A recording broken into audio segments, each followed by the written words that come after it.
ప్రతి media house కి పంపించడం జరుగుతుంది.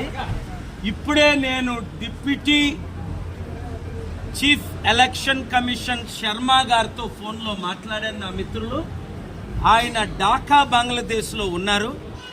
ఆయన చీఫ్ ఎలక్షన్ గారికి ఇన్స్ట్రక్షన్స్ ఇచ్చినప్పటికీ నన్ను కలకుండా లోకల్ అఫీషియల్, ఆయన పేరు అడిగితే చెప్పడు, చీఫ్ ఎలక్షన్ కమిషన్ నన్ను కలకుండా నన్ను బ్లాక్ చేస్తున్నాను.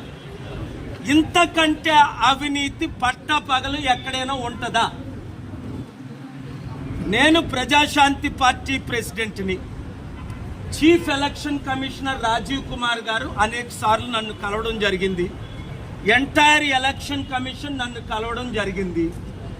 మరి నేను ఇస్తున్న కంప్లైంట్లో తప్పే ఉంది? అందరు పార్టీల్ని, ఊరు పేరు లేని పార్టీ చూశారు కదా, షర్మిల వైఎస్ఆర్టీపీ పార్టీకి సింబల్ ఇచ్చారు తెలంగాణలో. ఆవిడ పోటీ చేయలేదు, పార్టీ విలీనమే చేసేసింది. అలాంటిది మేము ప్రజాశాంతి పార్టీ తరఫున పోటీ చేస్తున్నాం. పవన్ కళ్యాణ్ కంటే షర్మిల కంటే ఎక్కువ ఓట్లు మీరు తెలంగాణలో మనకు రావడం మీరు చూశారు. ఇప్పుడు ఆంధ్రప్రదేశ్ ఎలక్షన్లో మనల్ని పోటీ చేయడానికి అవకాశం ఇవ్వకుండా జరుగుతున్న కుట్ర పప్పులు ఉడకో. ఎందుకు? ఆల్రెడీ ఎలక్షన్ కమిషన్ విషయం మీద మేము కంప్లైంట్ చేశాం. హైకోర్టులో ఫేవరబుల్ రూలింగ్ వచ్చింది. ఈసారి ముందే కంప్లైంట్ చేయమన్నారనే ఇన్ రైటింగ్ నా ఒంట్లో బాగోపోయినా విశాఖపట్నం నుంచి రాత్రి 10 గంటలకు విజయవాడ చేరుకున్నాను. ఇదే రుజువు. మీడియా ఉంటుండగా అందరూ ఎలక్షన్ కమిషన్ క్వశ్చన్ చేయండి. Doctor K A Paul, Prajashanti party ప్రెసిడెంట్ని, ఎందుకు ఎలక్షన్ కమిషన్ స్టాఫ్ కలవడం లేదు? ఎలక్షన్ కమిషన్ కలవడం లేదు. నేను అడుగుతుంది ఏంటి? మాకు ఎలక్షన్స్ మార్చిలో వద్దు, లాస్ట్ ఫేజ్లో పెట్టండి, చివరి ఫేజ్లో తప్ప. కోవిడ్ ఎక్కువ అవుతుంది.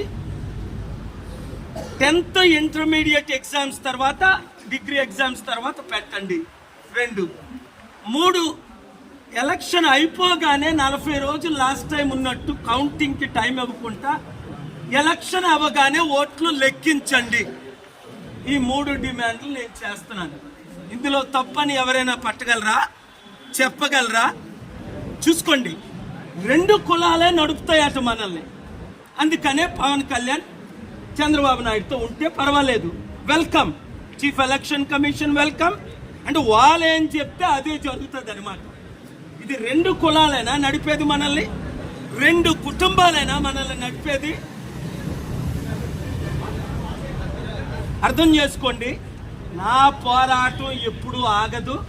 ఈసారి మనం గెలిచి తీరుతాం. కోర్టులో కేసు వేయడం జరిగింది, ఆర్గ్యుమెంట్స్ వినిపిస్తారు. ఇప్పుడే ఈ హోటల్లోనే నేను ధర్నా ఆరంభిస్తాను. ఎలక్షన్ కమిషన్ కలిసినంత వరకు నేను హోటల్ను విడిచిపెట్టాను. నాకు రూమ్ ఉంది.